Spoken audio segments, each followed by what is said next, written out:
seeing all your financial accounts in one place is really nice. And this is the core value of these consumer fintech providers. But since the days of Yodlee, Quicken Online, Mint, Copilot, and now Monarch, the actual way they deal with your money hasn't changed. It's super vanilla. And so today I'm going to go through how a behavioral scientist, how I would design a fintech app. We'll go over 2 things that Monarch does really well, and then the laundry list of features that I would change and add.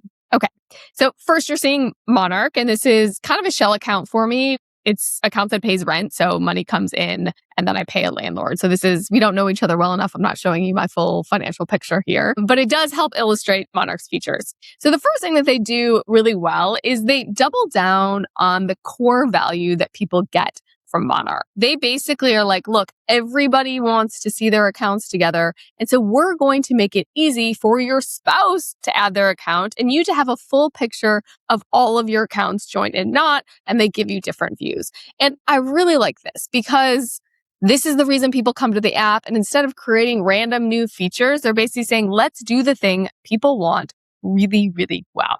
Cool. The second thing that they do is that they charge you. So they charge you, it's about $100 a year to use Monarch. And by the way, Headspace also does this. You can't use the app for free. By the way, I'm in free trial right now, but then I'm forced to pay.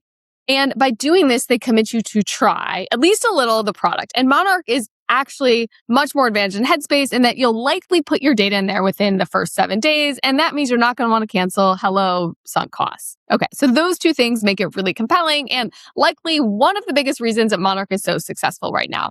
But other than that, it's kind of core vanilla.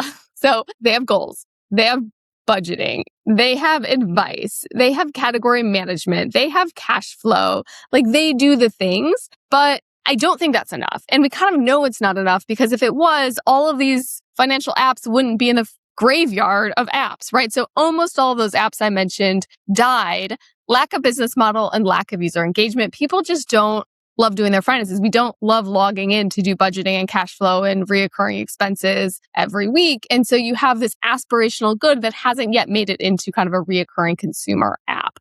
And so I'm going to give you a few features that I would add to kind of change that and flip that on its head. Okay, the first one is alerts. So regardless of income, it is really nice to know when you get paid. In fact, in one experiment we did with a company, they sent people you got paid email and it was over 80% open rate.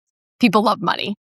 And they also like peace of mind. And so banks don't do this really well, but you can imagine having much more complex alert systems than banks. So when your money falls below a certain level, people can have this peace of mind that they don't have to worry about overdrafting or not having enough money for an upcoming expense. So alerts actually, one, they make people happy when you tell them they get paid, and they give you this sort of peace of mind. That's the first one. The second thing I would do is make budgeting fun again. So at Irrational Labs, we know that budgeting doesn't work. In fact, we did an experiment with a large-scale fintech that basically had 3 conditions and found out that no version of budgeting drove a reduction in spend. And so we really have to, instead of looking backward, look forward. And this is any dashboard that you're building, look forward, not backward. And so what I would do is I would have a guessing game. And the guessing game would say something like, how much do you spend on Amazon? And try to get people to pay attention to one of their top merchants and get a little bit surprised. Like, oh, wow, I can't believe I spend that much on Amazon. And right after that, get them to commit to a rule of thumb for that merchant. Not the category, which is really hard and nebulous, but that merchant and for the next week or the next month. So a forward-looking intervention versus a backward one. Great. But the third thing I would do is try to get people to do something. And so in Monarch, they do this within the advice tab. So I had to answer about 10 long, boring questions in order to get a long list of things that I should do. Wow. There's so many things that I should do. And so obviously I'm going to get overwhelmed and say, I will do this later. In fact, when you tell people something's really important, they're like, okay, it's important. Do it tomorrow. And so we tend to procrastinate these things that feel overwhelming. And so in theory, you could just make it fun and give people some points. Maybe you have, your goal is to get 100 points. Maybe you have a challenge at starting today or the next month, and your goal is to get 100 points in that month. And maybe there's some leaderboard here. So pretty low brow, like here you get a point for doing something, but it's then not something people have to prioritize probably over 100 tasks in this list in order to start doing. The fourth thing I would think about is how to make charts like this make sense. So in no world could I present this chart out in a slide, people would be like, where's the headline? What does it mean? So why do companies get away with presenting us charts when it's in a dashboard without translating what it means? And with AI, there should be now no more excuse to doing that.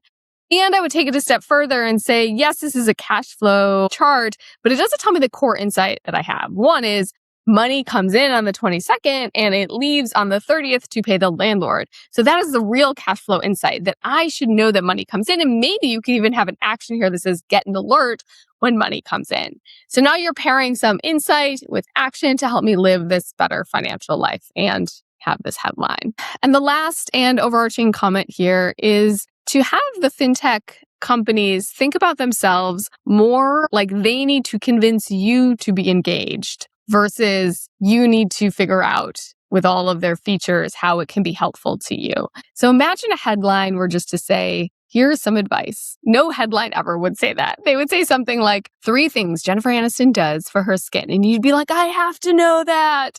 Right? Imagine they said, find out the 2 things our expert advisors tell everyone not to do and the things she tells only some people to do. Now, all of a sudden, you have this kind of amazing hook that's going to get me to answer all of your questions. And then when I answer those questions, I don't want to answer these 15 option questions. I just want it to be like a quick BuzzFeed type thing. Yes, no, or maybe some scale. And I can rapid fire go through it. And at the end, I'm like, I can't wait to figure this out. And maybe you even gate it and say you can't actually know the answer until you link another account. Because really the currency in this app is that you're giving it your data. And so you could actually imagine enticing people enough, getting their motivation high enough that they're willing to get over that friction of linking another account, but you've actually really tried to entice them with this. And these are the same things that goals are made of. So goals, set a goal for a car. Well, what should I what goals should I have? You can imagine a goal for a car says, what's the least you could spend on a car and still love it?